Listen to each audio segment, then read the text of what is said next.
Instacart live.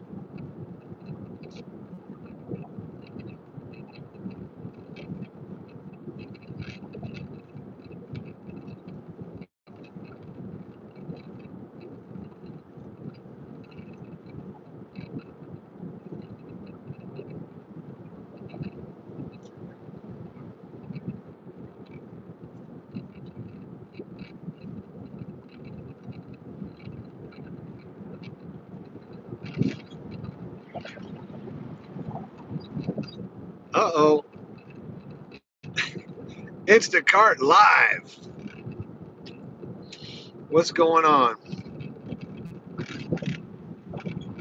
Hey, man. I like your channel, man. I like your channel, Miller Time. You're a hustler, and that's what it takes to make money at this stuff. You got to be a hustler. Today was an okay day. I did 249 on Instacart, and and I was out pretty early today. 249 on Instacart, did about 11 batches, and going home. I could have stayed out a little later. There were some batches, still a lot of batches coming through, but I'm going home because I'm hungry and I reached my financial goal for the week. So that's it. I hope you guys are doing good. I hope everybody's making money, doing easy batches, easy doubles, easy triples. That's what it's about. I turned down a lot of crappy batches today, though. Like a lot of miles for uh, just heavy miles. Batches paid okay, but some of them did not pay very good. But you take what they give you, you know. But hey, you know, you guys should not get intimidated by new shoppers either, because this business is like every other business. 90% of the people, they wash out. They're all excited in the beginning because they're making money, but then once their new shopper priority goes away and they're down in the trenches with the rest of us, they just quit because they tell themselves they can't make it. So if you hang around, all the batches are going to come back to you. I got to watch out, make sure I don't get a ticket for being on my phone. But I know you guys that are clicking in are shoppers that take pride in it and try to do a good job. You know, you should always have a cart with you too. I don't know, you probably can't see my cart, but it's down there. Because I use my cart all the time. Used it a couple times today. I'm trying to read your comments as I'm driving, but it's a little. Hang on, let me put this thing on autopilot. Let me put this car on auto drive for a second, then I'll be able to look at the comments. Ah, look at that. So let's see what we got.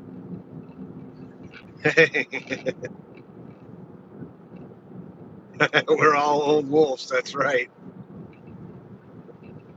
Well, you know, Amy Lou, hang in there, because once you find your market, the batches will come. And, you know, find new places to sit when you're waiting for batches or walk around, you know, just that's what I do. And I go off the app a lot. Like if I go onto Facebook, it'll try to pull me back with a batch. So, you know, and always keep your app updated. You know, if it gets really slow, you can sometimes I'll delete the app from my phone and reinstall it. Or you can get on with chat support And when you go in, just keep putting no batches until they get you to a specialist. And I do this quite often, maybe once or twice a week, like on the slow days, like Tuesday and Thursday. I'll go into the chat and I'll ask them, once I get with a specialist, I'll ask them, can you put me in the first group? And amazingly enough, a couple batches will start popping in. So there's a lot of stuff you can do to avoid, not having batches.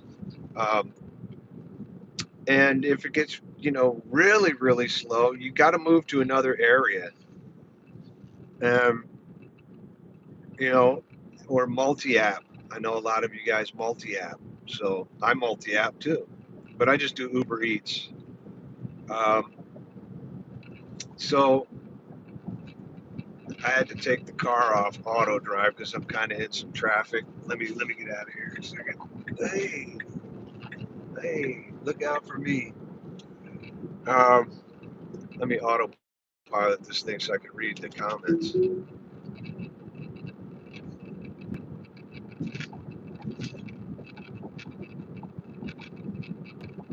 Yeah, if you take pride in it, yeah, multi apps are slow. I know it gets slow. Uber Eats is kind of slow up here, but I know the other day there were two like 60, like 55, $60 rides at 6:30 that I could have taken after my day of doing Instacart and Uber Eats, and then I could have taken a couple people to the airport, grabbed another $55. But I like to shop. I just don't feel like putting people in the car anymore. I did that for a couple of years, but if this was a rental car, if this wasn't my car, I would definitely do it. I would definitely take them down there. Um, I hope you guys are getting your electric cars together, because all the guys with gas-powered cars that I know that are doing this, they're dropping out. They're dropping off. Every time I talk to them, they complain about not being able to take certain batches because it costs too much in gas and that kind of stuff. If you're electric, you're just going to scoop up all those batches. A lot of them are really quick shops. It's a little bit of a drive. Might be like a 20-minute, 25-minute drive. But if you're electric, that's only going to cost you about $1. If you're gas, it probably costs you about $10. So, I mean, the world's going electric, especially for these kind of jobs. So if you can figure it out, I know it's tough. I had a gas car, I had a Kia, and I sold it, and I got like way more than I thought I was going to get. And it sold really quick, sold like in 2 days. So you can get good money for your gas car, and then just get into an electric. So, I mean, I know it's hard advice to take because you got to put a down payment. You got to have credit if you're not paying cash, but going electric is going to help you. Uh, and then the great customer service. I get tips after delivery every day. And if you go to the channel, you can see I've shown you proof of it. I can keep doing videos every day showing you tips made after delivery, but you already know. Most of you already know that if you do customer service good, man, people are going to tip you more than you think. They're going to tip you more than you think. Plus, on Uber Eats, I was going to tell you guys, like on Uber Eats, I get a lot of tips where they raise the tip, like they give you more than what it was. And I don't know why. I think it's just because I'm nice. I talk to them. If I pick up an Uber Eats, I always make sure I put extra napkins and straws and all that stuff in the bag or in a separate bag, and I let them know that I did it. Because most people that do food delivery, they just set the food down and run away. They don't want to see anybody. They don't want to talk to anybody. I mean, you're not going to get any tips for that. But if you're friendly, that's where your tips come in. And then you just got to hope the food is right, but there's nothing you can do about that because the bag is sealed. But man, I hope you guys are killing it out there because it's not as hard as you think once you find that market that you want to shop in. Um, as soon as you find it, work the rich areas, work the customer service, fluff the batches. If you don't know about fluffing a batch, uh, I'll try to do a video on it. But it's basically easy. It's basically like when you get meat for a customer. Let's say they want chicken breasts, the simple truth, chicken breasts. I'll get the heaviest one in there. I'll get the heaviest one in there. I look at the prices, whatever the most expensive one, because you're not doing anything bad. You're giving the person what they want, and they'd rather have overweight than underweight. Same with the deli. You know, a little container costs weighs a couple ounces, so tell them to go a little bit overweight. If they want a pound, go 1.1. That's what I do. Um, Same with you can fluff the batch with organic stuff if the regular's out of stock or if the regular produce looks really bad. I'll tell them, hey, the organic looks great, and you get them organic. You're fluffing the batch. I know it's only going to be like a couple dollars or something. Might even be $1 or a little bit, but when you're doing 10, 12 batches a day for the whole year, those little dollars add up when you fluff the batch.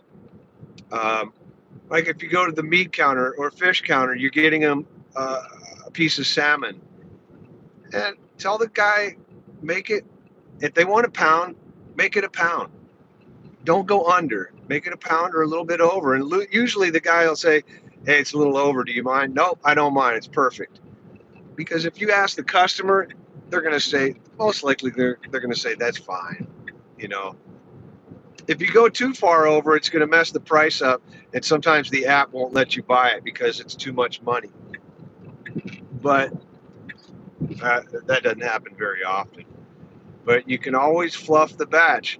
If they don't have the regular size Frosted Flakes, get them the family size. That's what I do. And if you're unsure about it, just go ahead and scan the family size and then send them a picture and say, hey, they didn't have the regular, so I got you the family size. Is that okay? And then move on. 95% of the time, they're going to say, yeah, that's fine. It's because they wanted Frosted Flakes. You just got them the bigger box. So fluff the batch, and just keep in contact with these people. And don't get frustrated. Don't get frustrated at customers. Because a lot of times when you get to the house, you'll find out that they were just old, or they didn't understand how the app works, or they're busy with their kids, or whatever they're doing. Don't get frustrated if through the app, through chat. Just be nice and do what you're supposed to do. And when you get to the house, if they're old, I always ask them, do you need help with these things? These bags are kind of heavy. Want them in the garage? You can open the garage. There's a ton of stuff you can do to milk the gig for extra tips. But most of it is just being kind and sincere. That's all it is. It's customer service. You cannot be an introvert in this business. You have to be an extrovert. You have to take it seriously and imagine that the roles are reversed and you're the one ordering groceries. How would you want it delivered? If I was ordering groceries and somebody showed up to my house in flip-flops and a tank top, their hair all messed up and all that stuff, I don't care what the food looks like. I'm not giving you a 5-star. It's not cool to have your feet out and looking like you're just cash grabbing for beer money. It's not cool. This is not DoorDash. It's not Uber Eats. It's Instacart. I'm touching your food. I'm squeezing your produce. I'm trying to find the best stuff for you. I'm not going to show up looking like, I'm ready to go to the beach. You know, when I go to the beach, I go to the beach. I don't go shopping in my beach clothes. So take it seriously. I'm telling you, you may not think that it makes a difference, but when you show up looking professional, what happens is the other shoppers that are unprofessional, it makes them look terrible and it makes you look that much better because they're like, wow, this guy, you know. And plus, when they see that you accepted the batch, remember how Diamond Cart works and all that stuff. They see, okay, this guy's done 6,000 batches. He's 5-star. They're expecting great service.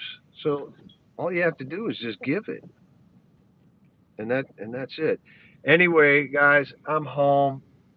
I I am going to go in and cook some dinner, make a few phone calls, and uh, and I appreciate you guys clicking in. I'm going to read the comments though and try to answer a few before I go in because I haven't been able to read it. I don't have my glasses on and I'm driving, so I'm pulling into my little space here. All right, let's check this out. Yeah, upcharge always. Yeah, yep. Fluffy. Um, yeah, it's a sales job. Exactly. The way I look at it, these are leads. They throw you a sales lead, and then it's up to you to massage it and give the good customer service. And I know a lot of people can't do customer service because they feel like it's something in their ego or something. Like, I'm not going to be told what to do. I'm not. And get that out of your head. This is not. Nobody's trying to run you or run roughshod over you. It's it's just a business that if people see you enjoying it and they see you taking pride in their food and what you're doing and they trust you while you're in the store, it's going to be tips every time. I guarantee it. Um, and the way you word things the way you word things in the chat, especially if something's out of stock. I know it's not your fault, but take the blame for it. And what I mean is take the blame. Like I use this verbatim line if there's something out of stock and I can't find a replacement, or I find replacements and they just want the thing that they ordered. I will use the same line. I'll say, like, if they can't find it and they say, just refund it, I'll say, okay, I will refund this item per your request. Sorry about that, Daryl. And I put a little sad face, a little sad emoji in there because it lets them know, oh man, this guy's really trying and he's apologetic because the store's out. And most of the time, like 99% of the time, they say, oh, don't worry about it. It's not your fault. Don't worry about it. No worries. But it's the fact that you did that you said that, and that you took responsibility. People love when you take responsibility for things that go wrong because when you don't and you start blaming everybody else, people see that and they're like, okay, yeah. I mean, just from when I was younger, I remember just when you play sports, you don't want to blame your failure on someone else. It's just not cool to do. Take responsibility. Be the bigger person. Be better than the other shoppers.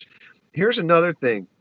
Instacart's rolling out this new thing where um, they're going to give the customers a chance to pick their own shopper, which means I think the way they're going to do it is when a shopper, when a customer is shopping, they'll see a list of experienced shoppers that they've had before, that have shopped for them before, and if you're available, they'll be able to pick you. If they roll that out in California, it's over for the bad shoppers, and it's going to be $400 or $500 days for the good shoppers. I guarantee it, because if you get customers picking you every time, that means you're just going to keep, as soon as you get done with one, they're going to pick you and you'll be just keep doing batches. You'll do them all day and you'll be able to pick and choose. So if they roll that out, man, being a bad shopper, you're done. you're not going to get anything. All you're going to see is like $13 for 40 items because nobody wants it. And that's all you're going to see because the customer's going to pick the shoppers they want, the ones they've had before, the ones they know. And in this area, in the area I shop, they all know me. There's about 10 of us that do it all the time, and the rest of them come and go. So anyway, I hope that helps you guys. Um, tell me about bad experiences. All right, I'll tell you about one that, yeah, that would be awesome, wouldn't it? They've done it. They've already rolled it out in some other states, and they're talking about doing it here. But I don't know when. They don't say, you know. Um, but tell you about a bad experience. I've only had in the 6,200 some batches I've done. I haven't had any bad experiences with the customer, but I did fall down the other day on a delivery, and I I fell down. I was going up steps, and you know how you accidentally kick a step and you fall. And I had all the bags. I was trying to do too much. It was the last one of the day. Had had like 3 or 4 bags in my left hand, 3 or 4 in the right, and one of them had a 6 pack of Corona bottles. And I kicked that step and I fell forward and busted 2 of the beer bottles, and also I cut my finger, sliced my finger. Well, what happened was the people came out of their house and they were really, really nice about it. Yes, I did break. I broke 2 of the bottles in the 6 pack, and so my finger was bleeding, and it was bleeding all over their sidewalk and everything. So the guy, the husband brought out a little thing for my finger, and they let me, use the hose to kind of wash the blood off. And so what I did, I told them, let me get a hold of Instacart, and it took time, and I couldn't go to the next batch. I didn't close the batch out. I got in touch with Instacart. I told them exactly what happens. When stuff like this happens, you have to tell Instacart, because if anything goes wrong, it's already noted. They've already noted it. So I told Instacart I broke a couple bottles. I fell down. I cut my finger. Please refund them the alcohol. So Instacart, they refunded the alcohol, and they got to keep the other 4 bottles that were still good, because I already swiped his driver's license. So they got the alcohol. It's just I busted a couple bottles when I fell down. So I told them, I'm really sorry. This never happened. And I did get a hold of Instacart, and they're going to refund you for the beer. And they were so nice. They left a nice comment. They 5-starred me. Had I just said shit and closed it out and drove away, it would have not worked out very well for me. I'm sure they would have probably, not 5-starred me. Instacart would have probably been wondering what happened, if they complained about if the customer complained. Hey man, the beer bottles were busted and I still got charged for it. So you have to do what's right. Do what's right. If something goes wrong, you've got to take the time and go to Instacart chat and tell them everything. Always let Instacart know every single thing you are doing, so they know. All right, that's really important. Just cover your ass in this thing, because we all know you can get deactivated for the slightest thing. If a customer complains or a store complains about you, it's not going to work out good for you. Just be totally transparent. Anyway, um, yeah, exactly. How many miles should you drive without an electric car?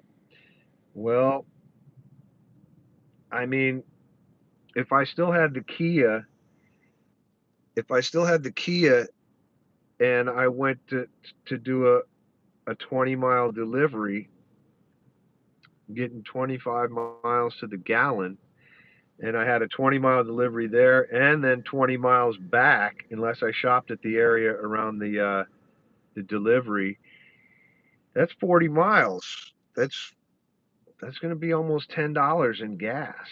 So it turns a $30 gig into a 20, or 40 into a 30. So That's a judgment call on you. Um, I don't know what to say because I've been electric now since September of last year. So, um, and it saves not only on gas, but it saves you on maintenance. You know, um, that's all I can say. And yeah, you got to learn the game exactly. You have to learn the game properly, and the game is basically just staying transparent. What if the directions has a phone number and customer wants you to call their phone number from your personal number, and there's no way to make a phone call to them through the app?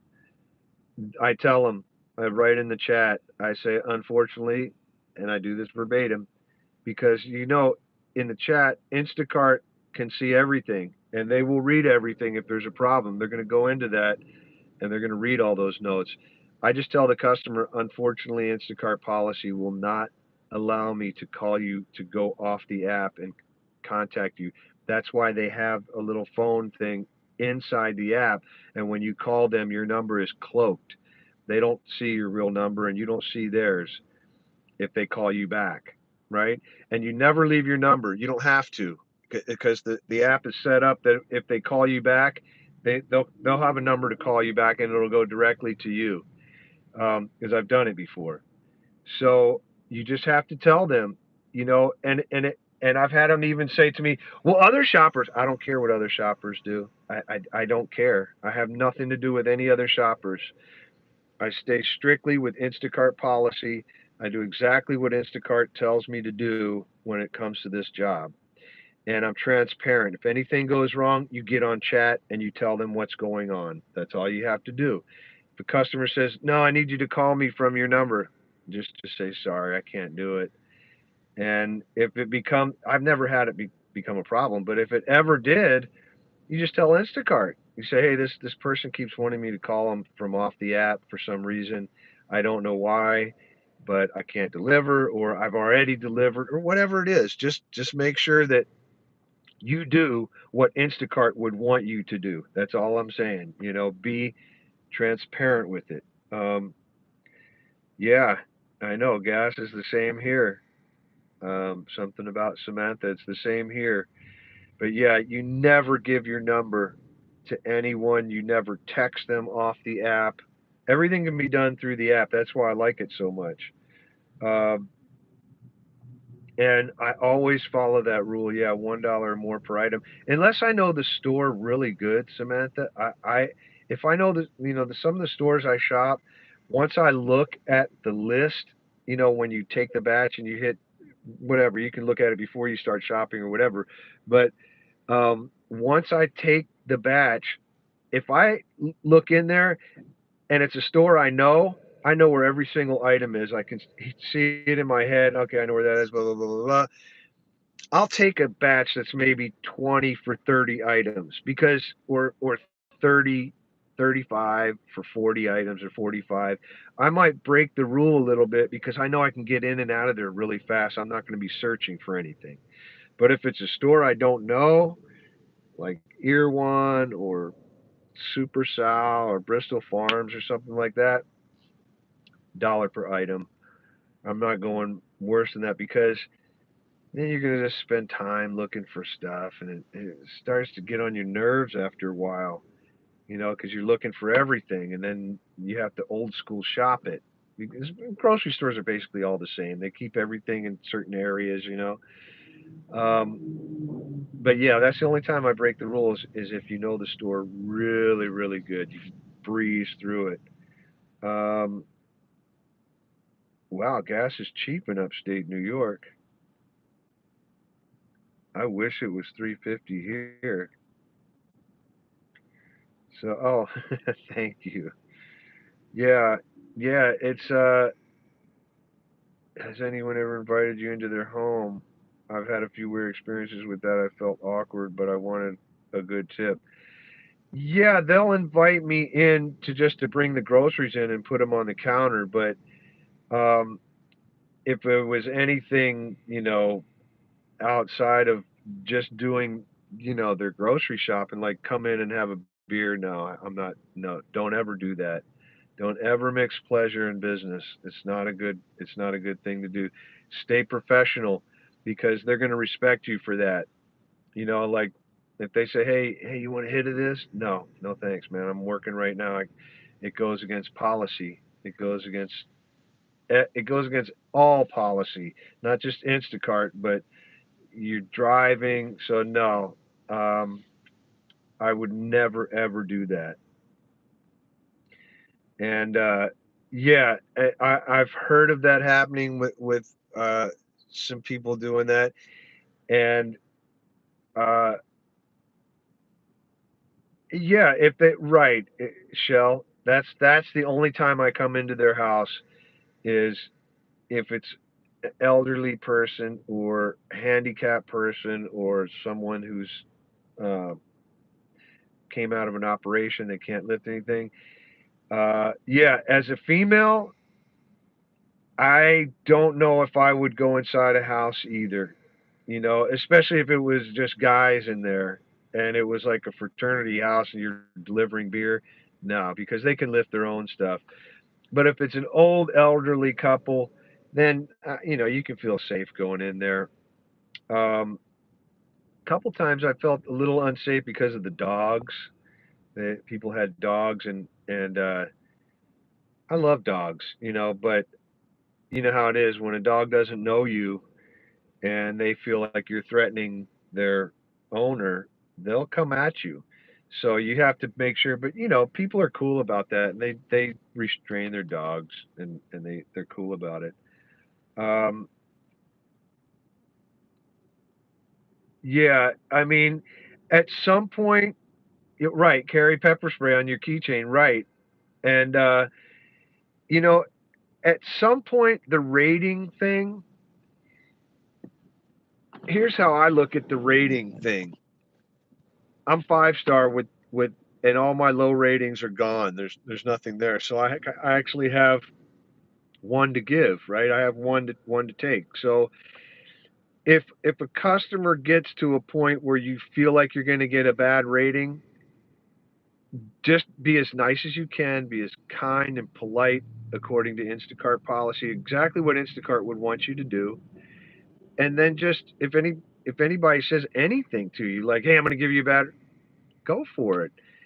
Go for it. Do what you got to do. If somebody's threatening you to get something from you, like if you don't do this, I'll give you a bad rating.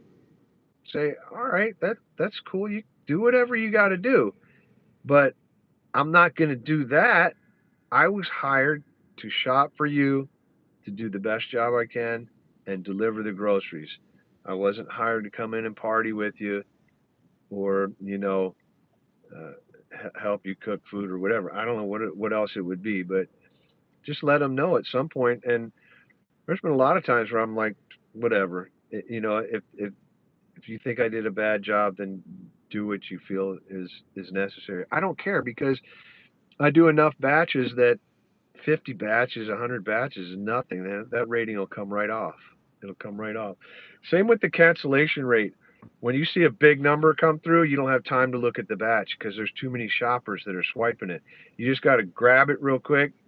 If you just cannot do it, that's why I don't do Costco too much because you go over there and there'll be 60, 70, $80 batches and you got to swipe them really quick. Okay, well, I can't fit 5 cases of water and 2 cases. I can't fit all that in here. There's just no way it's going to fit. And even if I could, what's the point? It just for what? For $50, $60, I can do three $30 batches in the same amount of time. If you pick the batches right. So uh, I wouldn't worry about your cancellation rate, and I wouldn't worry about your rating if you know that you're a good shopper, you do good, you look good, you take pride in it. You're always going to have one turd in the punch bowl. But it's not your fault. It's somebody that hates themselves. They bitch about everything, and they've alienated everyone. And now they want to alienate you too by giving you a 1 star. So it's like, all right, do what you got to do. Make them happy. I try to do everything to make them happy, but some people are just not happy. Now, I found that 99% of the customers I have, they are happy. Even the ones that are kind of gripey, if you just smile and you're nice to them and, hey, I'm sorry I couldn't find this, but I got this, they're always cool. They always lighten up. Most people just want somebody to talk to, the ones that live by themselves. So they're really appreciative. Um, do your best and the rest will come. That's right. Exactly. I know it's a turd in the punch bowl every time. Um, what's a good goal per day to reach? 100. Well, mine is 225. That's my goal is 225. Today I got to 249. I could have pushed it a little bit farther, but I was already at 1500 for the week, which is my goal for the challenge. So I had like 1434 on Instacart and I had 106 on Uber. So that's my goal. Um, I'm just trying to get this 75,000 for this challenge, and uh, and then I'll start a new challenge. I don't know what that new challenge is going to be, but we'll see. Anyway, I'm going in. I got. Oh, here's one more tip I was going to tell you guys, and I know not everybody can follow this tip, but make sure your diet is right, especially for people my age, older people. I eat a lot of bananas every day. I keep them in the car. See that? I keep them in the car. I don't eat meat, right? Ever. Because it just takes my body too long to process that stuff, and it makes you tired after you eat it. And it's not my thing anymore, and it hasn't been for years. I drink a lot of water, lots of water, and just keep yourself activated. I eat vitamins, but make sure you eat light and eat right so you can stay active and so you're not falling asleep and you're not you know dragging. That's important, because dragging and eating the wrong food and partying and all that stuff, it's gonna wear on you to the point where you're in the middle of the day going, man, I can't do that. I got to go home. I'm done for the day. Don't do that, because when you quit, you lose. That's the only way to lose in life is to quit. You know, if you keep trying and keep banging your head, you're not a loser. You're just going to keep trying until you finally punch through, and you will. You will. It happens every time. You just keep going and keep going, and pretty soon you punch through and you reach that plateau. Anybody that knows me from my channel, that I'm a guitar player. You know how many plateaus I had to reach from the age of 13? I'm 59. I'm still reaching little plateaus, but in the beginning there were big plateaus. And anything you do in life, if you dig it, if you really like it, you start out at this level and you practice and practice and practice and you hit a plateau and you can feel the plateau. You're like, wow, I feel a lot more comfortable at this than I used to. You keep reaching plateaus. Same with Instacart. You start getting good at it to where it just becomes a natural motion, and you just go through it. And pretty soon you don't even really have to think about it too much. You're just good at it. Um, so keep that in mind. I mean, that's how I approach everything. So anyway, good luck to you guys. I'm going in. I'm hungry. And did you figure out how to write off your car for taxes? Um, no. I have other write-offs, Tanner. I do, and I've suggested this before, is to open an eBay account and find a little wholesaler that, something to sell on eBay, like uh, dog toys, pet toys. Those are easy to sell.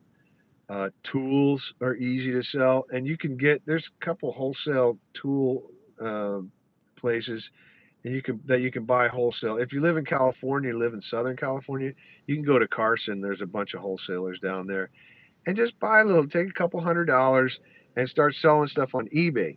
And then when you get to your tax time, there's a ton of write-offs that you can do.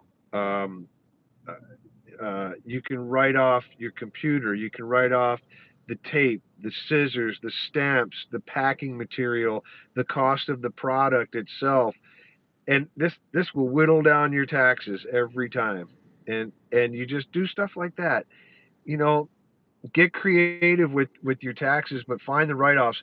But there's really nothing you're going to be able to do outside of paying 10%. Like last year, I think I made 70,000, and I still had to pay about 6,500 in taxes. But you just set it aside, you know. And yes, it hurts to cut that check to the government, but it hurts a lot worse to have the government coming after you, because if they come after you, they're bullies. They'll lock your account up, and then you're screwed. You're screwed because every time you do a batch and you get paid, they get it. You're not going to get it. They're going to get their money with interest.